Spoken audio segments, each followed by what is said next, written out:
ইতিমধ্যে শিৱসাগৰ দলমুখ চাৰিআলিত smart meter বন্ধৰ দাবীত স্মাৰ্ট মিটাৰৰ শোষণ বন্ধৰ দাবীত ছাত্ৰ মুক্তি সংগ্ৰাম সমিতিৰ অভিজিৎ চেতিয়া, সন্দীপ গগৈ, প্ৰাঞ্জল গাৰ্গ আৰু দিলৱাৰ হুছেইনে ৭২ ঘণ্টীয়া অনুষ্ঠান কাৰ্যসূচী গ্ৰহণ কৰি আছিল।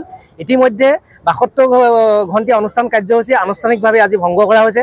এই আনুষ্ঠানিক ভংগৰ কাৰ্যসূচীৰ পৰাই আমি মুখ্যমন্ত্ৰী হিমন্ত বিশ্ব শৰ্মাক আমি জনাব বিচাৰিছোঁ যে যি স্মাৰ্ট মিটাৰৰ লুণ্ঠন, অবাধ লুণ্ঠন, মানুহ হাৰাশাস্তি হৈছে, গ্ৰাম্য অঞ্চলৰ মানুহ হাৰাশাস্তি হৈছে, নগৰ অঞ্চলৰ মানুহ হাৰাশাস্তি হৈছে।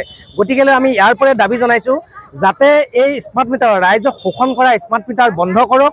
ৰাইজৰ প্ৰতিবাদৰ ভাষা মুখ্যমন্ত্ৰী হিমন্ত বিশ্ব শৰ্মা ডাঙৰীয়াই বুজি উঠক। সৰ্বত্ৰে অসমৰ সৰ্বত্ৰে প্ৰতিবাদ হৈছে। এই প্ৰতিবাদৰ মূল্য মুখ্যমন্ত্ৰী হিমন্ত বিশ্ব শৰ্মাই বুজি উঠক। এই স্মাৰ্ট মিটাৰ বন্ধ কৰক। অন্যথা কিন্তু আজিৰ এই অনশন কাৰ্যসূচীয়ে হৈছে বা অসমত বিভিন্ন আন্দোলন হৈ আছে, সমগ্ৰ অসমৰ ৰাইজ ৰাজপথলৈ ওলাই আন্দোলনৰ দৰে যিটো পৰিস্থিতি হৈছিল তেনেকুৱা দৰে অসম অচল কৰি দিবলৈ কিন্তু ৰাইজে কুণ্ঠাবোধ নকৰিব। পুনৰবাৰ মুখ্যমন্ত্ৰী হিমন্ত বিশ্ব শৰ্মা ডাঙৰীয়াক আমি অনুৰোধ জনাইছোঁ, এই ৰাইজক শোষণকাৰী স্মাৰ্ট মিটাৰ বন্ধ কৰক। নমস্কাৰ, মই অজয় ফুকন আৰু এইখিনিতে সমূহ এনি ভাৰত চেনেলটোৰ যিসকল কৰ্মকৰ্তা আছে সকলোৰে মোৰ ফালৰ পৰা শুভেচ্ছা জ্ঞাপন কৰিছোঁ।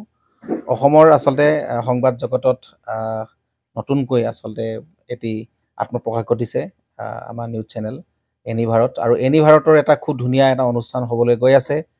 সকলোৱে জানে আমাৰ সকলোৰে মৰমৰ হাৰ্টথ্ৰব জুবিন গাৰ্গৰ গানে কি আনে, আচলতে জুবিনদাৰ সেই গীতৰ আধাৰত আমাৰ হিৰুদাই লিখা সেই গীতটি গানে কি আনে, এই গানে কি আনে নামৰ এটি তেওঁলোকে সাংগীতিক ৰিয়েলিটি শ্ব' কৰিবলৈ গৈ আছে। আৰু 15 আগষ্টৰ পৰা গোটেই আৰম্ভ হ'ব। প্ৰথম অডিশ্যন অসমৰ ধেমাজি জিলাত আৰম্ভ কৰিব। গতিকে সমূহ যিসকল প্ৰতিভা আছে, যিসকলে গান ভাল পায়, যিসকলে তেওঁলোকৰ নিজৰ প্ৰতিভা আচলতে দেখুৱাব বিচাৰে, এই ৰিয়েলিটি শ্ব'ত গানে কি আনে এই প্ৰতিযোগিতাত অংশগ্ৰহণ কৰক আৰু খুব ধুনীয়া আপোনালোকে সুবৰ্ণ সুযোগ লাভ কৰিব। লগতে ইয়াতে পুৰস্কাৰ আছেই, বিভিন্ন ধৰণৰ উপহাৰো আপোনালোকে লাভ কৰিব আৰু লগতে এগৰাকী প্ৰতিষ্ঠিত আচলতে এগৰাকী শিল্পী হিচাপে অসমৰ সাংস্কৃতিক জগতত আপোনালোক প্ৰতিষ্ঠা লাভ কৰিব।